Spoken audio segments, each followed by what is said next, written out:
अस्सलाम वालेकुम, मैं हूं लियाकत राजबर। नाज़रीन, क्या आईजी सिंध सियासी बयान नहीं दे सकते? क्या आईजी सिंध का हक नहीं है कि वो सियासत करे और सियासी बयानात सियासतदानों की तरह दे?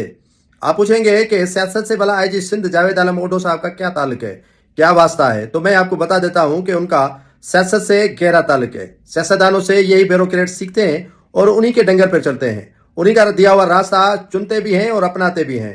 खैर, स्टैंडिंग कमेटी का इजलास हुआ था बराए दाखिला सेनेट का, और उसमें जो प्रिया कुमारी 4 से 5 साल कबल 9 मुहर्रम को सबील बांटते हुए लापता हुई, अगवा हुई और उसका अता पता नहीं है। वजीर दाखिला सिंध का बयान और स्टेटमेंट, गुलाम नबी मेमन जो साबिक आईजी सिंध का स्टेटमेंट और बयान निकाल दें तो आपको वाजे फर्क हो जाएगा। फजीला सरकी का नाम आपने सुना होगा। उस वक्त भी ठुल के सरदारों को, ठुल के जागीरदारों को, ठुल के वडेरों को बुला दिया गया सुप्रीम कोर्ट में। ऑनरेबल सुप्रीम कोर्ट ने इन्हें अहकाम दिए कि फिलफोर फजीला सरकी को बाजियाब कराया जाए। फजीला सरकी और प्रिया कुमारी की उम्र में इतना फर्क नहीं था। फजीला सरकी तो बाजियाब न हो सकी। प्रिया कुमारी के लिए मुतजाद खबरें आना शुरू हो गई कि प्रिया कुमारी जो है वो रायब शर के पास है। कभी कहा गया कि वो डेरा गाजी खान के जो खाना बदोश थे वजीर दाखिला सिंध ज़ियाउल हसन नज्जार ने सिंध असेंबली में यह स्टेटमेंट दिया था कि उनके साथ देखी गई।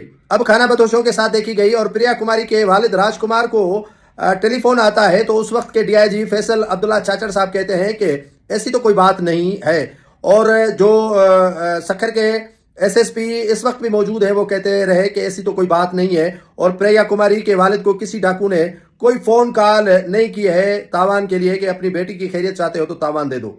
तो पुलिस डिनाई करती रही और वही आईजी सिंध अब कहते हैं कि वो डाकू राहिब शर के पास है। राहिब शर का स्टेटमेंट आपने सुन लिया और राहिब शर के पास है या खाना बदोशों के पास है, किसी सरदार जागीरदार वडेरे के पास है, संगरार के सैयदों के पास है, किसी डाकू के पास है। ये काम है पुलिस का ढूंढना, ये काम है सिंध सरकार का कि प्रिया कुमारी को किस तरह ढूंढती है। आज उनके वालिदैन के साथ जो है वो आज सिंध ने मुलाकात की है और उन्हें भी उसी तरह का लॉलीपॉप दिया जिस तरह उन्होंने सेनेट के स्टैंडिंग कमेटी बराए दाखिला में स्टेटमेंट देकर उन्हें लॉलीपॉप दिया। जासा देना तो कोई पुलिस से सीखे और झूठ को सच करना और सच को झूठ करना भी अच्छी तरह इनको आता है। और प्रिया कुमारी अल्लाह करे कि किसी के चुंगल में हो, जिंदा हो और बाजियाब करवाने के लिए कोई एफर्ट्स पुलिस ले और मर्दानी की का मुजाहरा दिखाए कि उस बच्ची को बाजियाब करवाए। वरना हमें तो लग रहा है कि जिस तरह वो मासूम बच्ची उस वक्त जब अगवा की गई थी फजीला सरकी, वो ताहाल बाजियाब न हो सकी। ऑनरेबल सुप्रीम कोर्ट के अहकाम भी हवापुर्द किए गए।